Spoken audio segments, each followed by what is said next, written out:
CEO Mox, a poor single dad construction worker. She didn't know he owns the building. The snow came down in sheets so thick that downtown Chicago had all but erased itself from the world. By 7:40 on that Thursday morning in February, the towers along Michigan Avenue were nothing more than smeared gray suggestions behind curtains of relentless white. Their steel and glass faces obscured, their bases buried in drifts that had swallowed the curbs and the fire hydrants and the decorative planters that the city had installed the previous spring. In a burst of civic optimism, the wind moved through the canyon streets with a sound like something tearing. Taxis crawled through the intersections with their hazard lights blinking orange rhythms into the storm. A delivery man on a bicycle had given up and was walking the bike along the sidewalk, his head down, his entire body a posture of patient endurance. Marcus Mitchell stood at the corner of Wacker and Adams and watched the signal cycle through its colors, green, yellow, red, green again, without crossing. Because Nia had stopped beside him to watch a sparrow attempting to eat something frozen from the sidewalk, and he had learned a long time ago that when Nia stopped to observe something, the most useful thing he could do was wait. He was 38 years old, a black single dad with deep brown skin and close-cropped coils under a knit cap. He wore a Carhartt jacket the color of dried tobacco, its insulated lining patched twice, once at the left elbow where a nail had caught it 3 winters ago, once at the right shoulder where the original seam had finally surrendered. Its front zipper had been replaced last January with one from the hardware store that didn't quite match the original, but worked fine, and that was what mattered. His work boots were steel-toed Wolverines, salt-stained to a pale gray along the sides and cracked along the left toe box from too many seasons of freeze and thaw, and freeze again. A canvas equipment bag heavy with a thermos and some rolled blueprints and a tablet computer and other things that were his business hung from his right shoulder. His left hand held the hand of his daughter. Nia was 6 years old, and she wore a puffy pink coat that was perhaps one size too small. Not because it was the only coat available to her, but because she had refused to stop wearing it since October, when she'd found it at the back of the closet and rediscovered her devotion to it. On her head was a knit hat in the shape of a penguin. Its body was the hat. Its wings came down over her ears as flaps, and its button eyes were slightly asymmetrical because one had been reattached after she'd lost it on a playground, and its orange felt beak was a little flattened from being slept on. She had been given better hats. She wore this one. She was currently examining the sparrow with the concentration of a scientist observing a phenomenon of considerable interest. The sparrow had found something, a fragment of pretzel maybe, or a chip, and was working at it with the determined efficiency of a creature that operates in a permanent state of urgent need. The signal changed again. The sparrow startled and was gone. "Almost there, Bug," Marcus said. She looked up at him. Her eyes were dark brown, the same rich color as his, and at the moment they held the particular brightness of a child who has been outside in cold air and is not especially bothered by it. "Is it a tall building?" "Very tall." "How tall?" 40 floors. She considered this the way she considered most facts, with deliberate seriousness, as though she was checking it against some internal reference system. "That's 10 times as tall as our building. Our building has 4 floors. 10 times 4 is 40. She was not showing off. She was just making sure the arithmetic was right before committing to it. She had been doing arithmetic in her head since she was 4, which Marcus found quietly astonishing every time and tried not to let on because he didn't want her to feel watched. "You're right," he said. "Okay." She took his hand again with the easy confidence of someone returning to a task. They crossed. The Harrow building occupied the full block between Wacker and Adams, a 40-story tower of structural steel and Vermont granite that had been completed in 1987 and renovated in 3 significant phases since, most recently 2 years ago, when the lobby had been entirely gutted and rebuilt. The old terrazzo floors torn up, the old brass fixtures stripped out, and everything replaced with an atrium of white Carrara marble and brushed bronze that rose 4 stories through the building's base and made arriving visitors feel, in the first moment of entry, as though they had stepped inside something that considered itself important. The revolving doors were flanked by ornamental topiaries shaped into pyramids, draped now in an inch of snow, and by 2 security guards in dark coats who had the look of people who had been standing in cold lobbies for so long they had forgotten there was any other kind of standing. Marcus pushed through the revolving door with his shoulder and guided Naya through the adjacent accessible panel beside it, and the roar of the storm cut off behind them the way a door cuts off a room's noise immediately, completely, with a sudden silence that felt almost physical. The lobby was warm and smelled of coffee from the kiosk in the far corner, and something faintly floral from the arrangement of white lilies on the reception credenza near the elevator bank.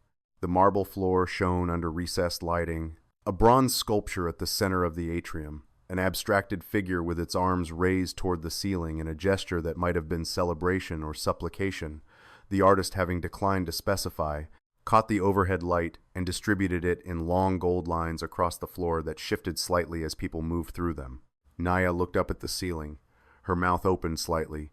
"Daddy," she said very quietly. "I know," he said. He was navigating across the lobby toward the elevator bank, specifically the north bank, the executive bank, the one that served the upper half of the building, when the collision happened. The woman came through the revolving door at speed, the kind of speed that communicates importance, that says the weather is an inconvenience to be moved through rather than a condition to be acknowledged. She was followed closely by a young man who was managing with varying success a leather laptop bag, a leather portfolio that kept sliding from under his arm, and an iced coffee in a clear plastic cup that he had been carrying for approximately 2 blocks and that had been threatening for most of that distance to escape his grip entirely. The woman herself carried nothing.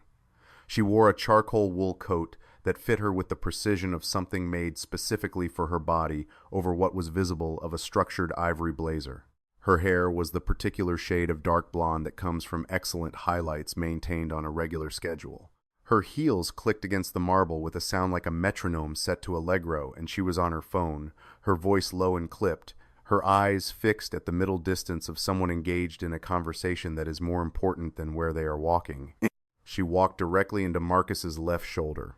The impact was enough to turn her half a step to the left. Her hand came up reflexively, catching nothing, and the iced coffee, which had been looking for its moment since it left the coffee cart 2 blocks back, took that moment.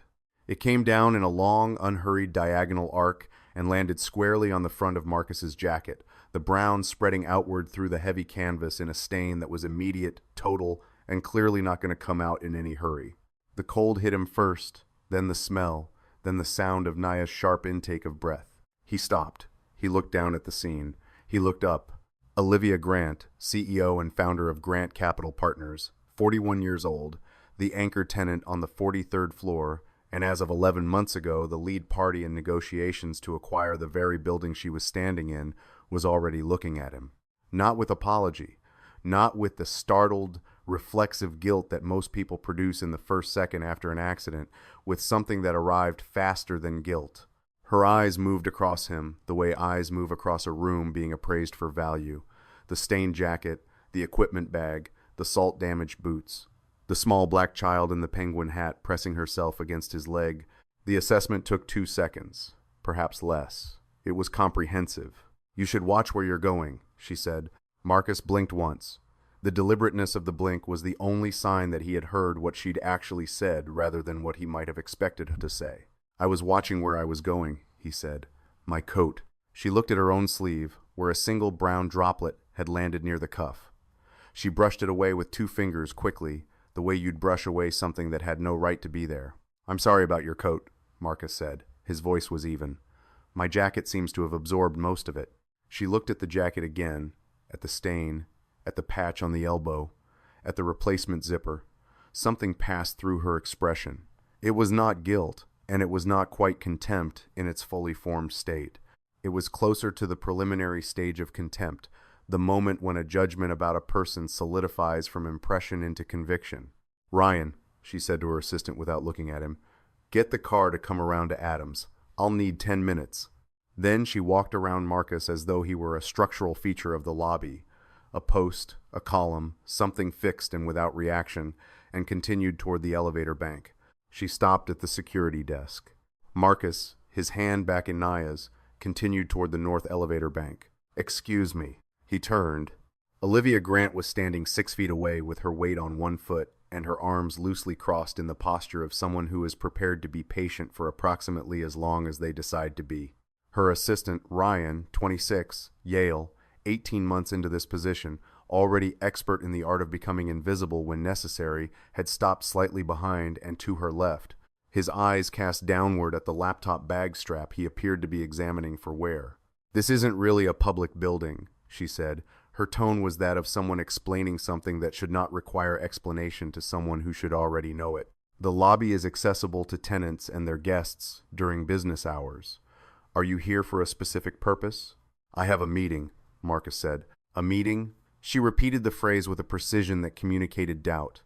Not the loud, assertive doubt of direct challenge, the more assured doubt of someone who has already decided what the truth is and is merely confirming it. "On which floor?" "The 40th. A fractional elevation of one eyebrow. It was the most economical expression of skepticism he had ever seen. "The 40th floor is executive conference space. It's not generally accessible without prior coordination with building management." "I'm aware. What company are you meeting with?" Marcus set the equipment bag down on the marble floor with a deliberateness that was not aggressive, but was not passive either. He straightened his stained jacket, or rather, he arranged it the way a person arranges a thing that belongs to them regardless of what anyone else thinks about it, and looked at her steadily. "That's between me and the 40th floor, he said.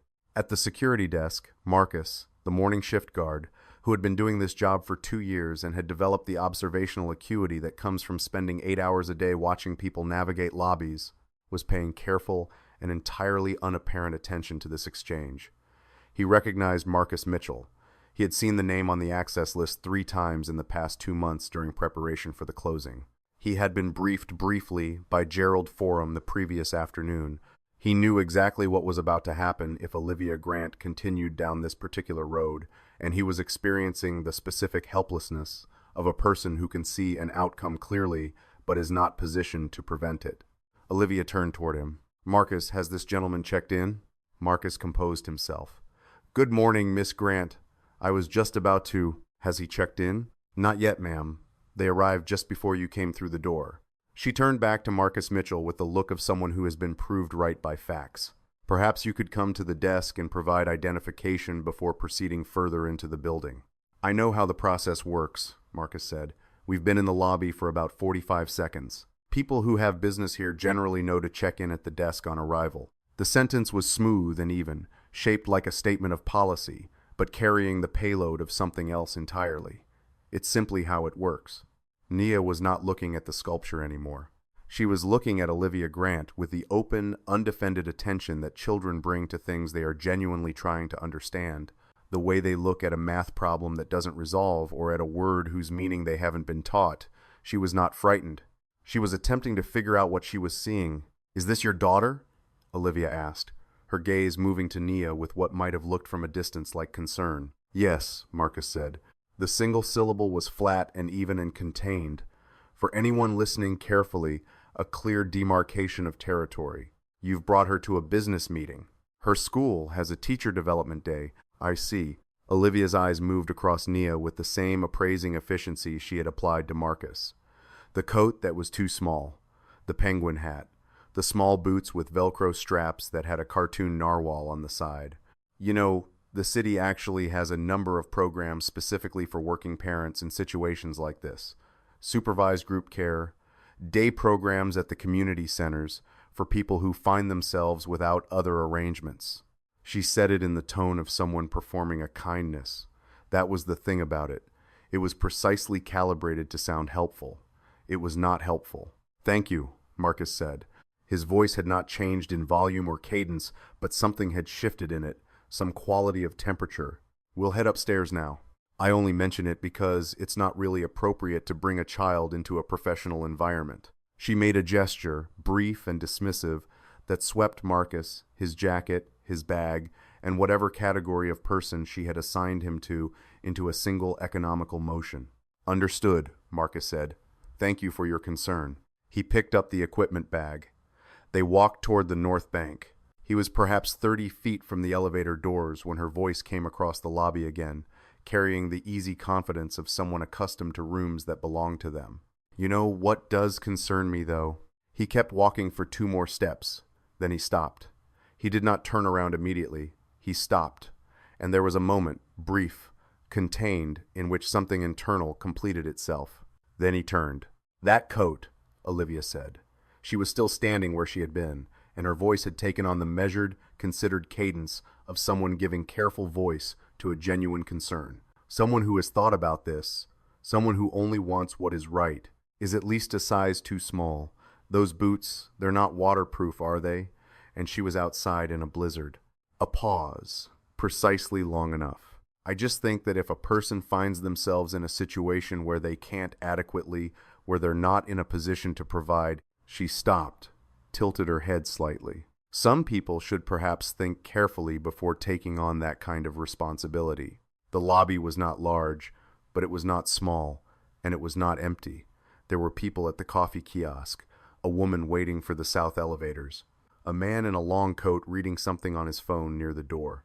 And all of them had gone still in the particular way people go still when they understand that something is happening that they should not be watching but cannot stop watching.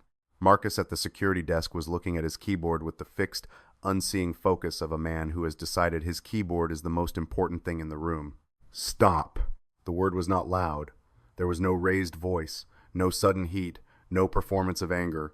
It was simply a word spoken with absolute authority, and it cut through the atrium the way a fault line cuts through stone, invisibly present and then, under the right conditions, suddenly and entirely visible. Marcus Mitchell turned around for the second time. What had changed in his face was not what most people would have expected. It was not rage. It was not the red-faced, jaw-tight, visibly struggling expression of a person working to contain something that wants to come out. It was the opposite of that. A face that had stopped performing patience and was now simply completely itself. Clear, certain. He walked back toward her. Not quickly, not aggressively, with the steady, deliberate pace of a man crossing a job site, covering ground because there is ground to cover, and not for any other reason. He stopped 6 feet away. "You don't know anything about my daughter," he said. His voice was quiet and entirely without theatrical emphasis. "You have been in the same room as her for less than 4 minutes. You don't know that coat is last season's, and she fits it fine through the arms and shoulders, and she refused the new one I bought in November because she loves that one. You don't know she has 2 pairs of waterproof boots at home and chose these today because they have a narwhal on the side, and she just read a book about narwhals. You don't know how she's cared for. You don't know what she eats for breakfast, or who reads to her at night, or who sits with her when she has a nightmare, or what kind of father I am." He held her gaze. "You looked at me for 30 seconds and made a decision about all of it, and then you said it out loud about a 6-year-old child in a public lobby." He was a black man, in a lobby built to flatter power, standing in a stained work jacket with his little girl beside him, and he knew exactly what assumptions people could make in spaces like this when they mistook polish for character. "I want to be clear with you," he said. "That's not concern. That's not appropriate. What that is an assumption about who is allowed to be a parent based on what someone's wearing when they walk into a building." A pause, not for effect, because he was finished, and the silence was part of what he was saying. "You're wrong," he said simply, "about all of it." Olivia Grant had, in the course of 14 years of operating at the highest levels of commercial finance, been in a great many confrontations. She had been challenged across negotiating tables by men with significantly more resources than Marcus Mitchell. She had been dismissed, condescended to, spoken over, and underestimated by people with considerably more institutional authority. She had faced all of it and had never, in her recollection, found herself standing in a lobby uncertain what to do next. She was uncertain now. "I only meant," she began. "Daddy?" Nia's voice came from beside him, soft and untroubled.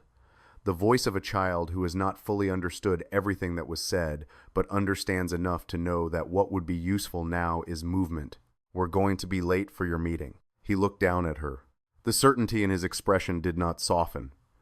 Exactly. Certainty does not soften. It remains itself. But it became something else, something additional, something that coexisted with the certainty, the specific, completely unguarded tenderness of a person whose love has no audience and therefore no performance. "You're right," he said. "Let's go." He took her hand. They walked to the elevator. He did not look at Olivia Grant again. She stood where she was and watched them reach the elevator bank and watch the guard, Sandra, the North Bank guard, step forward and watch something happen at the panel that she couldn't fully see from where she was standing, and watch the elevator doors open and watch them step in. She stood there for a moment after the doors had closed. Then she became aware that several people in the lobby were looking at her, and she straightened her coat and walked toward the desk. She was not, in any conventional sense, bothered. She told herself this. The North Bank elevator required either a key card registered to a tenant of floors 21 through 40 or a verification code entered by the security desk after confirming the visitor against the day's access list. It was not a complicated system. It was a standard feature of commercial buildings of this class. Olivia Grant had been using it for 3 years. Sandra Reeves had been the North Bank security officer for 11 years, and she could read a situation from 50 feet with the unerring accuracy of long experience. She had been at her post for the past 20 minutes. She had seen Marcus Mitchell and his daughter cross the lobby. She had seen what had happened near the door. She had watched the exchange near the security desk. She had not intervened because her role did not require her to intervene, and because, more practically, she knew things about the situation that made intervention unnecessary. When Marcus and Nia reached the North Bank, she stepped forward. "Good morning. If I could verify your access." "Marcus Mitchell," he said. 8. She looked at her tablet. She was a composed person by nature and by training, but something in the way she looked at the tablet, the brief fractional pause, indicated that the name on the screen was exactly what she had expected, and that what it said beside the name was exactly what she also expected, and that the morning had, in fact, been going exactly the way mornings sometimes go when particular pieces of information have not been fully distributed to all interested parties. "Of course, Mr. Mitchell." She stepped back to the panel. She entered a code. The elevator doors opened immediately. No wait, no delay. The kind of response that indicates the elevator had already been assigned and was already waiting. "The Wacker room on 40 is set up for you. Gerald Forum arrived about 20 minutes ago. Your counsel is already there as well." "Good, thank you." She hesitated one fraction of a second. "Mr. Mitchell, I apologize that I wasn't at the desk earlier. When you came through the door," there was a brief acknowledgement in his expression that registered the meaning of what she'd said without requiring elaboration. "Not your job to be everywhere," he said. "You're fine." He knew her name. She was not wearing a name tag. He had known her name because he had made it his business, over 7 years of owning this building, to know the names of the people who kept it running. He had never actually met her in person before today. He had learned her name from a staff report Gerald Forum sent quarterly, and he had read those reports carefully because they were about people who were his responsibility. Nia went first into the elevator with the unbothered confidence of a child who has been in many elevators. Marcus followed. He pressed the button for 40, which was already illuminated, and stood facing the doors as they began to close. A hand came through the gap. The sensors caught it, and the doors reversed. Olivia Grant stepped in. Ryan, a few steps behind, made it in just before the doors resumed their closing. The 4 of them stood in the elevator. A CEO and her assistant, a single father in a stained jacket, and a 6-year-old girl with a penguin on her head, who had opened the animal facts book she kept in her coat pocket and was already reading about Arctic foxes. The silence in the elevator was not empty. It was full of everything that had happened in the lobby, compressed into the small space of a rising box, unable to go anywhere. Olivia looked at the panel. The button for the 40th floor was illuminated. She pressed 40 anyway. It was an involuntary thing. The hand movement of someone completing a familiar action without thinking through whether it was necessary. Nothing changed. The floor had already been selected. "Same floor," she said. She intended it to come out neutral. It did not come out entirely neutral. "Appears so," Marcus said without looking at her. Ryan had found a spot on the elevator wall panel, a small manufacturer's logo, slightly scratched, that appeared to require his complete and unwavering attention. The elevator hummed. The number above the door climbed. Nia turned a page. "Arctic foxes change color in winter," she said, to no one in particular, but apparently to the room because she felt the information was worth sharing. "Their fur goes white, so they're harder to see in the snow. It's called camouflage." Marcus glanced at her. "Like the blizzard outside," she added, in case the connection was not obvious. The number above the door climbed. 12, 13, 14. "You really do have a meeting on 40, Olivia said. It was the most unguarded thing she had said all morning. It came out with the texture of a person thinking out loud rather than performing a position. "I do," Marcus said. "With whom?" He looked at her then, just briefly, just long enough to convey without cruelty and without satisfaction that the answer was available and would present itself shortly. "You'll find out," he said. The number above the door settled on 40.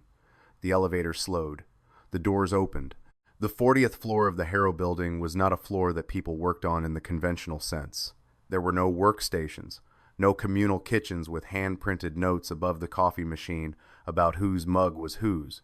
The 40th floor existed for meetings of consequence, the kind that require a certain quality of room, a certain quality of silence, a certain distance from the daily friction of regular floors.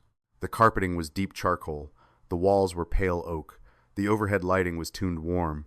The Wacker room was the largest of the conference rooms, occupying the northeast corner, its glass wall offering, in better weather, an uninterrupted view across the river to the lakeshore.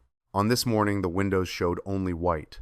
The storm had erased everything beyond the glass into a uniform blankness that was almost meditative in its completeness.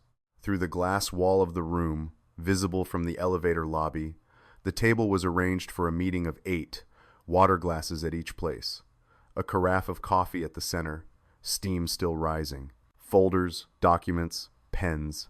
The particular organized readiness of a room that has been prepared by people who know what they are doing and have done it correctly. 8 people occupied chairs around the table. 4 were attorneys, Patricia Whitmore and her partner James Kellerman and 2 associates from the firm of Whitmore, Kellerman and Drake, who specialized in commercial real estate transactions and were widely regarded as the most thorough and humorless firm in their category, which was exactly what you wanted in an attorney when you were doing what Marcus Mitchell was doing today. 2 were representatives from the title company handling the deed transfer documentation, each with their own set of folders. 1 was Gerald Forum, the building's property manager, 9 years in the role, whose expression, as he looked up from his papers and saw Marcus Mitchell walking out of the elevator, combined professional composure with the quiet relief of a person whose complicated morning was about to enter a simpler phase. And 1 was Thomas Reyes, Marcus's financial advisor, who had known Marcus for 12 years and who stood up when the elevator opened and gave a wave that was specifically directed at the person standing 6 inches to Marcus's left. Nia waved back. She liked Thomas Reyes. He had once spent an entire rainy Saturday afternoon helping her build a Lego lighthouse with a working LED in the beacon. Olivia Grant stood in the elevator lobby. She had been in dozens of rooms like this, on dozens of floors like this, in dozens of buildings like this. In the course of 14 years of doing what she did, she had been the most powerful person in most of those rooms. She was accustomed to the particular confidence that comes from knowing when you step off an elevator that the room you are about to enter is organized around your arrival. The room beyond the glass was not organized around her arrival. The 8 people in it were looking at the elevator lobby, and 4 of them had their eyes on Marcus Mitchell, and 2 of them, Thomas Reyes and Gerald Forum, had the expressions of people who know the person who just walked off the elevator and are glad to see them.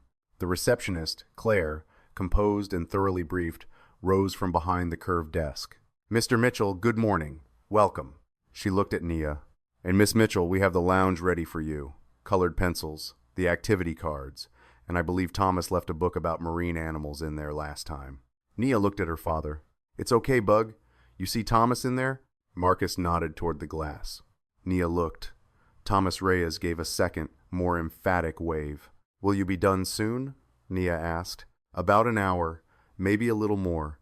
She weighed this against the marine animals book and the colored pencils. "Okay," she decided, and went with Claire, her animal facts book already tucked back into her pocket, toward the small lounge at the end of the hall. Marcus watched until she turned the corner. Then he turned to look at the Wacker room, and then, because she was standing directly between him and the door, at Olivia Grant, she was still holding her portfolio. She was standing with a stillness that was not the same as the composed, authoritative stillness with which she had crossed the lobby 15 minutes ago. This was a different kind of stillness. The stillness of a person in whom several things are happening simultaneously and none of them have finished yet. "After you," Marcus said, and gestured toward the room. Patricia Whitmore was 61 years old and had been practicing commercial real estate law for 27 years. She had a gift that she considered more valuable than any legal expertise she possessed, which was the ability to understand the precise emotional temperature of a room she had never been in before within approximately 15 seconds of entering it. She had walked into the whacker room at 7:20 that morning, reviewed the documents, accepted a cup of coffee, and spent the intervening 80 minutes doing what she always did before a significant closing, thinking about what could go wrong. She had not anticipated this. She watched Olivia Grant walk through the conference room door and take the measure of the room, the attorneys, the title representatives, the property manager, Thomas Reyes, with the practiced rapid assessment of an executive who is constantly reading rooms, and she watched the assessment arrive at its result and produce, in Olivia's expression, something she had not seen in that expression yet, a quality of stillness that was not composure, but was instead what lies on the other side of composure when it has been exceeded. Gerald Forum rose first. He was a methodical man, not given to displays, but the morning had been a strange one, and he had been in this building for 9 years, and he had a certain loyalty to what the building represented and to who it had belonged to. "Mr. Mitchell," he said, extending his hand, "it's a genuine pleasure to meet you in person. 9 years I've been managing this property. I should have made the trip to your office long before now." "The reports you've sent have been excellent," Marcus said, shaking his hand. "The building's in good condition because of how your team runs it. I mean that." Thomas Reyes had come around the table. He and Marcus shook hands with the ease of people who have been through complicated things together and are glad to be on the same side of them. 3 minutes late, Thomas said. "I was starting to wonder about the weather." Weather was fine. Lobby was complicated. He said it without emphasis, without looking at Olivia. Patricia Whitmore absorbed this. She processed the stained jacket and the equipment bag, and she processed the way Olivia Grant had come through the door and gone to the far end of the table rather than to the seat that had been nominally designated for her in the pre-meeting arrangement. And she understood, with the efficiency of long experience, the broad outline of what had happened in the 40 minutes between the collision at the door and this moment. She did not change her expression. She extended her hand toward Olivia with professional evenness. "Miss Grant, Patricia Whitmore, lead counsel for Mr. Mitchell in this transaction. We're glad you made it through the storm. Your team proposed some revisions to Section 7.4 last week. We have responses prepared, and I think we should be able to get to agreement on most of the outstanding items this morning." Olivia shook her hand. The handshake was automatic, a reflex from years of training. "Miss Whitmore." "Yes, the 7.4 amendments were—" She stopped. Something was not completing itself in her mental architecture. She looked from Patricia to Marcus, who was pulling out his chair, not at the head of the table, but at the side near the window, with the unaffected manner of a person arranging himself in a space that belongs to him and that he has no need to perform authority within. "I'm sorry," she said. "I want to be certain I understand the in what capacity is Mr. Mitchell here today." There was a pause of perhaps 2 seconds. "Mr. Mitchell owns the building," Patricia Whitmore said. She said it the way she said most things, clearly, without decoration, in the tone of someone for whom facts are sufficient and do not require enhancement. "He is the sole member of Harrow Building LLC, which has held title to this property for the past 7 years, having received it from his father's estate following the elder Mr. Mitchell's passing. You've been in negotiations with his representatives for the past 14 months to acquire the property. This is the closing meeting at which we execute the transfer documentation. A beat. You are here as the buyer. Mr. Mitchell is here as the seller." The room was quiet. Olivia Grant looked at Marcus Mitchell, at the Carhartt jacket with the coffee stain that had been caused by her iced coffee, at the equipment bag on the credenza, at the work boots crossed at the ankle as he settled into his chair, at the man who she had told 40 minutes ago in the lobby of his own building that people like him shouldn't be in places like this. "Let's get started," Marcus said, and opened the folder in front of him. There is a kind of silence that falls when a room of people all understand simultaneously that something has occurred that cannot be undone, and that the undoing is not available as an option, and that therefore what happens next must begin from a different place than where everyone in the room had believed they were standing.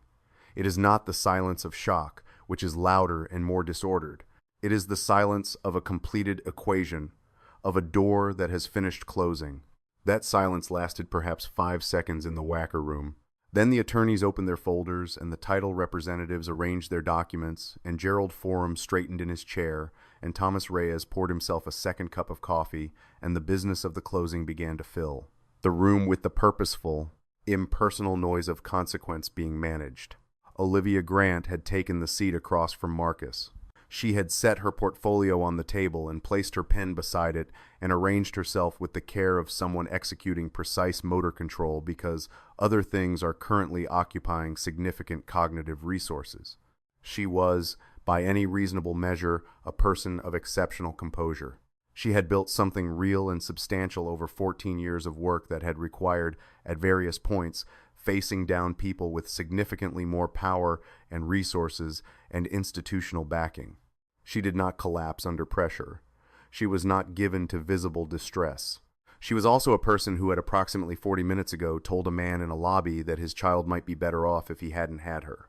And that man was now sitting across from her at a table holding a signed letter of intent for a transaction that she had spent 14 months and considerable institutional capital pursuing. Patricia Whitmore was walking through the document review with the calm, methodical pace of someone who has done this many times and intends to do it correctly, page by page, section by section, the language of transfer and warranty and representation moving through the room in measured legal cadences. Olivia's team, Ryan managing documents on the laptop, 2 attorneys from her firm reviewing in real time, engaged with professional thoroughness. There were questions about Section 7.4, which concerned post-closing operational continuity requirements. There were the proposed amendments, which Patricia walked through one by one, accepting 2 with minor modifications and declining the 3rd with a clear and documented explanation that satisfied no one fully but was understood by everyone to be the position from which they would be working. Through all of it, Marcus was quiet more than he was vocal, asking precise questions when he had them, and deferring to Patricia when the terrain was purely legal. He had a glass of water that he kept next to his folder. He had a pen that he had not yet used. He had the patience of a person who knows that meetings are not the place where things actually happen. They are the place where things that have already happened get recorded. At 9:47, he set his pen down. "Before we continue," he said, "I'd like to say something." The movement of paper slowed. The room's attention, which had been distributed across documents and laptops and coffee cups, collected itself. He looked at Olivia Grant across the table. The look was not hostile. It was direct in the way that some people's directness is a form of respect, an acknowledgement that the other person is someone whose time and attention are not to be wasted. "My father was a plumber," he said. "He worked commercial and residential for 30 years. He also invested carefully over those same 30 years in small commercial properties. Nothing large, nothing flashy, one at a time, bought when he could afford them and managed personally because he didn't trust other people to care about them the way he did. When he died, he left me this building. It was the largest thing he owned. He had worked for it for most of his adult life." He paused. Not for dramatic effect, but because he was choosing what came next. "I still work construction 2 days a week when my schedule allows. I do it partly because I find it useful to remember what a building actually is. Not a number on a spreadsheet, not a line item in a capital deployment plan, but a physical thing that someone built with their hands, and that other people go inside and do their work in, and sometimes spend a large portion of their waking lives in." He glanced once at the coffee stain on his coat, then back up. "I wore this jacket today because I was at a job site yesterday and didn't have time to change before coming downtown. I'm not mentioning any of this to establish some kind of credibility with you. I don't need to."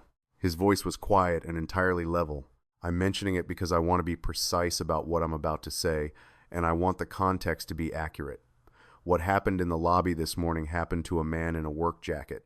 The decision I'm making at this table affects 412 tenants, a 9-person building management team, and the legacy of a plumber from Bridgeport who worked 30 years to make it possible.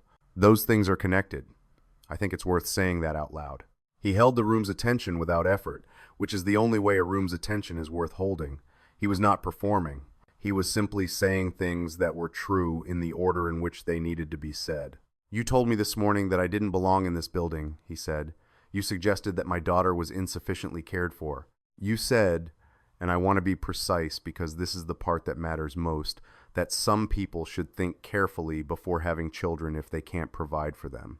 You said that in a public lobby to a man you had known for 90 seconds in front of his 6-year-old daughter based on the make and condition of his jacket." He looked at her steadily. "That statement is wrong. I could demonstrate to you in about 4 minutes that it's materially wrong. I have an office, I have resources, my daughter wants for nothing material, and a great deal that isn't.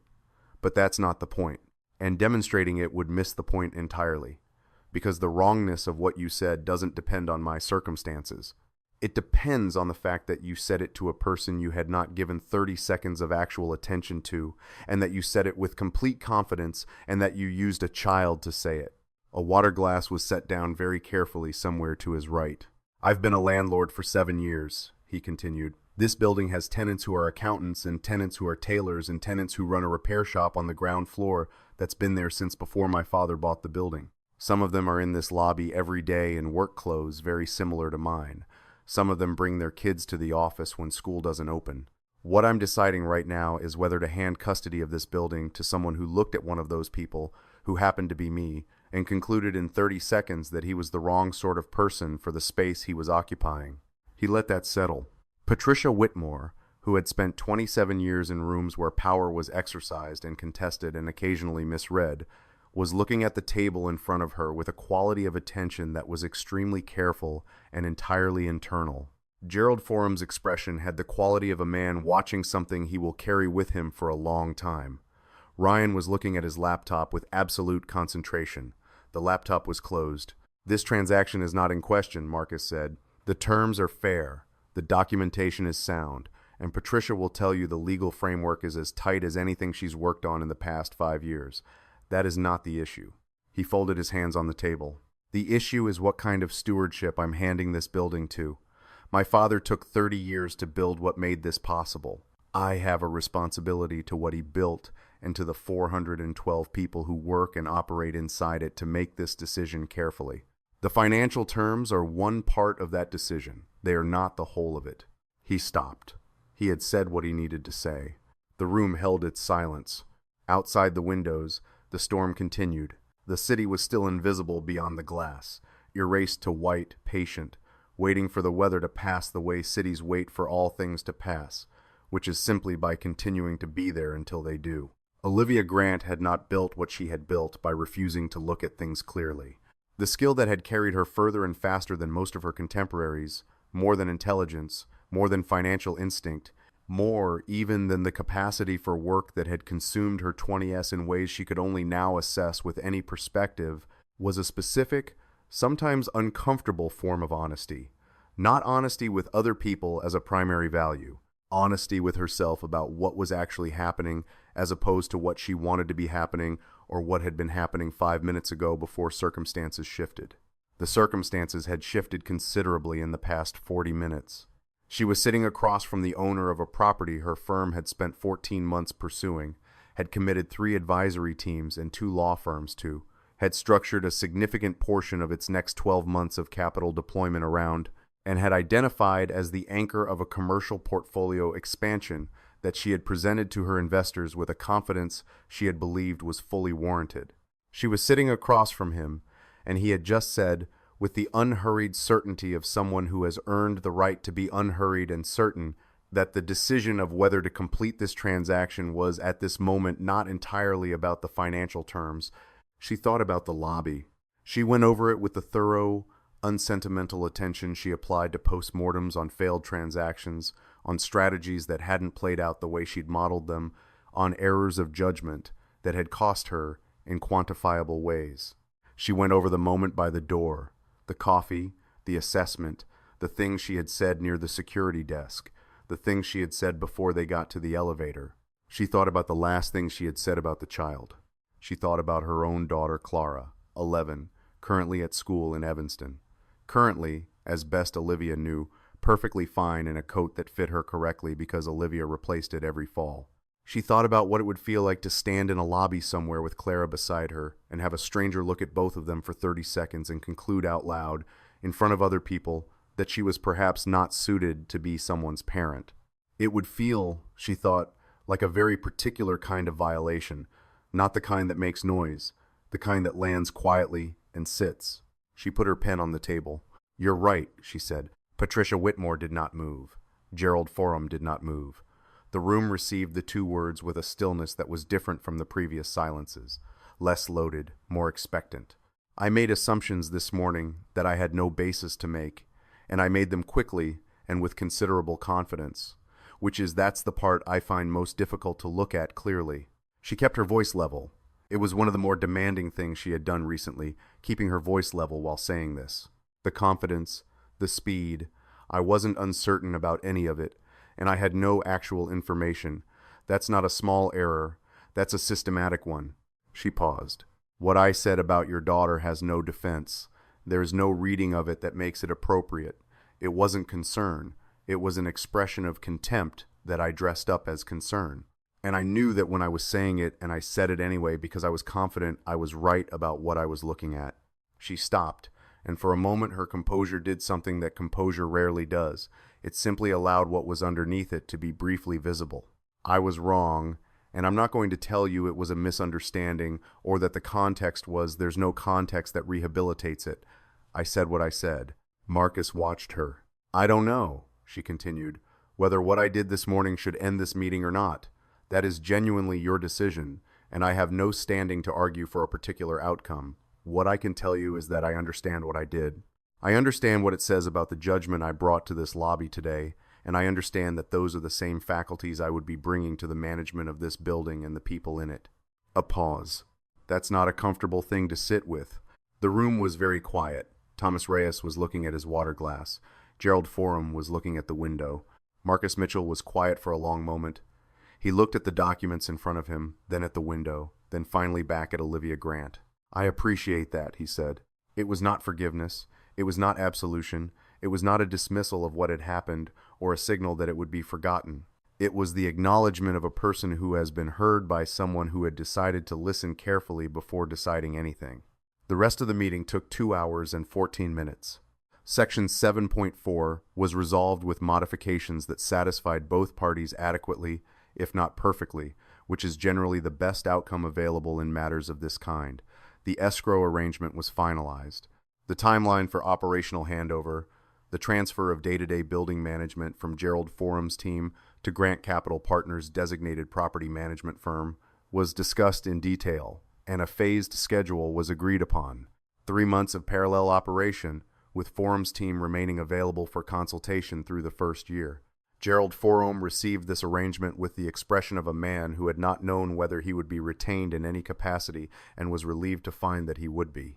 The notarization process proceeded through the 6 primary documents without complication. The title representatives confirmed the chain of title, presented the insurance commitments, and received the executed transfer instruments with the efficient practice satisfaction of people for whom paperwork completing itself correctly is the highest form of professional fulfillment. Marcus stepped out twice during the meeting. The first time he excused himself briefly and went to the small lounge. He was gone for 4 minutes. When he returned, he was carrying a piece of paper, small, folded once, that he put in the pocket of his jacket, and his expression had the quality of a face that has just been shown something it considers excellent. He did not explain it. The second time he took a call that lasted 6 minutes. He apologized for it concisely and went into the hallway. When he returned, the meeting picked up exactly where it had left off. At 11:14, the last signature was applied to the last document. There were handshakes around the table, the measured professional handshakes of people who have accomplished something and are acknowledging the accomplishment with appropriate restraint. Gerald Forum's handshake with Marcus was the longest. He held it a beat past professional necessity. "It's been an honor," he said. "Your father built something worth taking care of. I've tried to take care of it." "You have," Marcus said. "I know you have." The Grant Capital team gathered their materials. Ryan assembled the portfolio and laptop with the efficiency of a person who had been waiting to leave for a while. Olivia was last to her feet. She stood for a moment at the end of the table with the executed documents in her portfolio and the building's deed somewhere in the title company's files completing its transfer to her name. And she looked at Marcus Mitchell across the table. "Mr. Mitchell," she said, "I'd like to send you a tenant relations framework we've been developing. It's specific to this building, the tenant mix, the building's history, the kinds of provisions that would protect the smaller operators on the lower floors." She paused. "I'd like your input, not as a contractual obligation, just because I think I'd produce a better document with your knowledge of this building than without it, if you're willing." He looked at her for a moment. "Send it to Patricia. I'll take a look. It was not warm. It was not cold. It was the answer of a person who has decided to leave a door open without walking through it yet, which is the most honest answer available when trust has not been built, but the possibility of its construction has not been closed. She nodded once. She picked up her portfolio. She walked out to the elevator, standing with Ryan, who had the good judgment to say nothing. She looked at the panel as the doors closed, and the car began its descent through the 40 floors of the building that was now, in the most technical and binding sense, hers. She was already thinking about the framework, already thinking about what it would need to include and what she would need to learn to make it mean something. Already beginning the longer, quieter, more difficult work of becoming what the building actually required of its owner. It was not comfortable work. She suspected it would take considerably longer than 14 months. The snow outside. Marcus found Nia in the small lounge at 11:32. She was sitting cross-legged on the low couch, with the activity kit open across her lap, and the marine animals book Thomas had left beside her, but she had not used either. On the drawing pad, in orange and black and blue and a shade of gray she had achieved by alternating light strokes of 2 different pencils, she had drawn a building. It was very tall. It was somewhat too wide. It was surrounded by what was clearly meant to be a blizzard, short diagonal strokes radiating outward from a cloud she had drawn in the upper left corner with evident conviction. In front of the building stood 2 figures, one taller, wearing what was identifiably a hard hat rendered in careful outline, one smaller, whose head was unmistakably, lovingly, anatomically approximate, a penguin. "Is that us?" he asked. She held the drawing up and examined it with the objective scrutiny of an artist assessing her own work. "That's you," she confirmed, pointing to the hard hat figure. "And that's me, the penguin head. And that's the building, the too wide tower. But I made the building too wide. The floors all come out the sides on the left. It looks like the building to me. The real building is taller and thinner." She was already planning the correction. He could see it in the set of her jaw, the same set his own jaw had, according to photographs from when he was her age, which he had seen only once in his mother's albums and had not told Nia about because he didn't want to encourage the comparison. She collected her colored pencils with the methodical efficiency of a person who takes care of their tools. "Are you hungry?" "A little," she said, which meant yes. "Then let's go." She slid off the couch. She picked up the drawing carefully without folding it. She went to the door and looked back at the lounge, at the activity kit, the marine animals book, the colored pencils she had returned to their container, with the brief satisfied survey of someone making sure they haven't left anything behind. "Was your meeting good?" she asked as they walked back through the corridor. He considered this. "Eventually," he said. "Did people get along?" "Eventually," he said again. She accepted this without pressing further, with the equanimity of a child who has spent her whole life being around adults in rooms and has concluded that eventually is usually the best available answer and is generally sufficient. In the lobby, the marble floor had been mopped since the morning rush and was polished and gleaming again. Marcus at the security desk straightened slightly when they came through. He made eye contact with Marcus Mitchell and gave a nod that communicated with the economy of a gesture that contains more than it shows, something that neither of them would need to name. "Have a good afternoon, Mr. Mitchell." "You too, Marcus. You too, Miss Mitchell." Nia looked up at him with the pleased gravity of a child who has been addressed correctly. "Goodbye," she said seriously. Outside, the storm had changed its character. The driving sheets of the morning had given way to something gentler, light flakes that drifted rather than drove, descending in loose, unhurried spirals that accumulated without urgency. The city had returned from its white eraser. The towers were visible again, their upper floors still hazed, but their bases and street-level details distinct. The river was visible from the bridge on Adams. The sidewalks had been cleared in long dark paths through the white. They walked.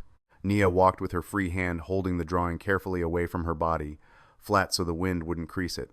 She was looking at the buildings as they passed, tilting her head back to trace their heights, comparing, calibrating, filing the information away in whatever internal system she used for things that mattered. "Daddy," she said after half a block. "Yeah? That woman from the lobby. What about her?" Nia thought for a moment. She was not the kind of person who said things before she had them arranged. She wasn't very nice. But then at the end, through the glass, It looked like you were listening to her saying something and you weren't mad anymore. He considered how much of this she had seen through the conference room glass and concluded that she had seen enough. "Were you still mad?" she asked. "No," he said. "Not at the end." "How come?" They reached a crosswalk. The signal was red. The snow drifted down around them in its gentle spirals. Nia looked up at him with the patient, earnest attention she brought to questions she actually wanted answered. He took his time with it. "Being angry is real," he said. "It's a real thing, and there are real reasons for it, and it's allowed. I was angry this morning, but being angry at someone and staying angry at them are different things. Staying angry at her all afternoon after she'd said what she actually meant that would have been more about me than about her." Nia considered this. The signal changed. They crossed. "She said sorry, though," Nia said. "She did, in her own way. Do you believe her?" He thought about Olivia Grant's face when she had said what she said. The particular quality of it, the absence of performance, the plainness of it, the fact that she had named the error precisely and hadn't reached for softer language that would have made it easier for herself. "Yes," he said. "I think she meant it." "So now she has to be different," Nia said. She said it the way she said arithmetic, like a conclusion that follows necessarily from the premises. Something like that. "That sounds hard. Most things that matter are." She thought about this for another half block. "Daddy." "Yeah? Why didn't you yell at her when she said the stuff about me?" He was quiet for a moment.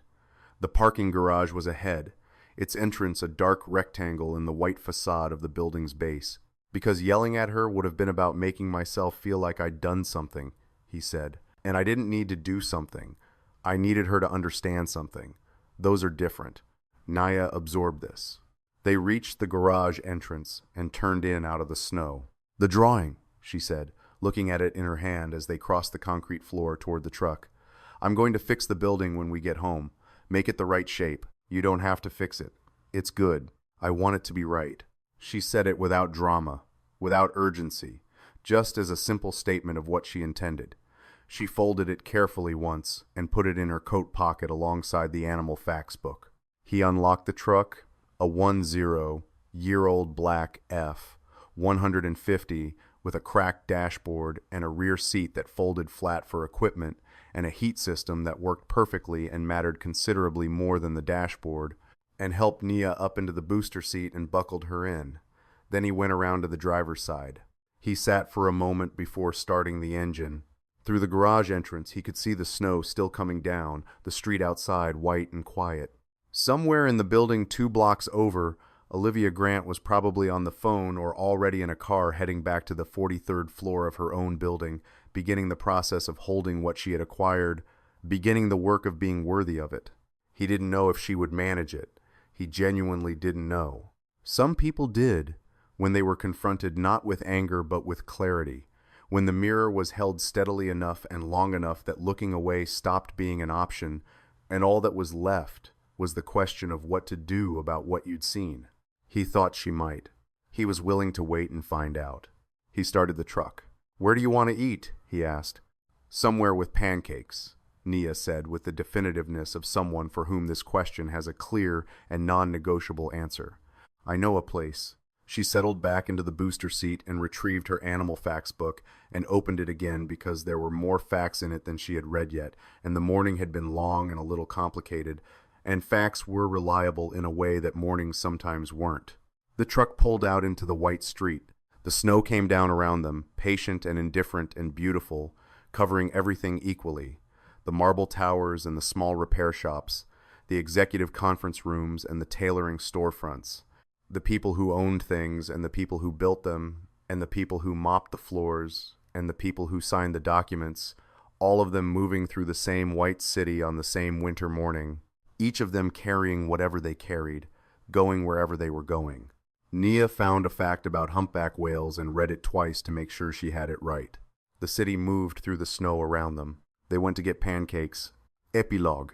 6 weeks later. The tenant relations framework arrived in Patricia Whitmore's inbox on a Thursday morning, 6 weeks after the closing. It came as a PDF attachment to a brief email from Olivia Grant's assistant, and the email's subject line was Harrow. Patricia sent it to Marcus with a single line of accompanying text. Thorough. Genuinely thorough. It was 47 pages long. It covered communication protocols for rent reviews and policy changes, including a minimum 60-day advance notice requirement for any increase above the rate of inflation, which was more generous than anything in the existing lease terms. It covered a maintenance response framework with tiered timelines, critical repairs within 4 hours, urgent, non-critical within 24, standard within 72. All benchmarks, the document noted, drawn from actual data on what tenants had reported mattered most in the 9-year record of Gerald Forum's management reports, which Olivia's team had obtained and apparently read in full. There was a small business protection provision on page 28 that allowed commercial tenants below a defined revenue threshold to apply for documented hardship deferment, rent delay, not forgiveness, structured as a no-interest arrangement with a repayment schedule negotiated case by case. There was a section on building access and security culture that specified, in language that was unusually direct for a legal framework, all persons who enter, work in, or move through this building are entitled to equal treatment in their interactions with building management and ownership. This provision shall not be treated as aspirational. It is operational. And on page 31, in a section titled Stewardship Principles, there was a paragraph that Marcus read 3 times, then set his phone down and looked out his office window for a while. It read in part, "The acquisition of a building is not the acquisition of a relationship. Relationships must be built. The tenants, staff, and daily users of this building have histories here, histories that predate this ownership and that this ownership has an obligation to understand before presuming to manage. This framework is an attempt to begin that understanding. It is not complete. It will require revision. We intend to revise it and to do so in consultation with the people it concerns, because a policy about people that is written without those people is a policy that does not yet know what it is about." He sent Patricia a reply. "The framework is good. Tell her we'll sign off on it." Patricia's reply, "She'll be pleased." A week after that, Olivia Grant emailed Marcus directly, not through counsel, not through assistants, with a question about one of the ground floor tenants, a shoe repair operation that had been in the building for 19 years and whose lease was coming up for renewal in October. She had a question about the history of the space, whether there had been previous renewal discussions, what the tenant's arrangement had been with his father. She said she wanted to handle the renewal correctly. He replied with what he knew, which was more than she had expected. He had visited the shop twice. He knew the owner's name. He knew the owner had been in that space since before Marcus had taken ownership, had been there when his father had first bought the building, and had told Marcus once that his father had come in for a resole every 6 months for years and had always stopped to talk for 20 minutes. He included this in the reply without editorializing. She wrote back, "This is exactly what I needed." There was a pause of several days. Then, "I wanted to say again, not through an attorney, not in a meeting, that what I did in the lobby that morning was wrong in a way I've been sitting with. I hope you and your daughter are well." He read that one sitting in his truck in the parking garage of a job site in Pilsen, waiting for a sub to arrive. He read it twice.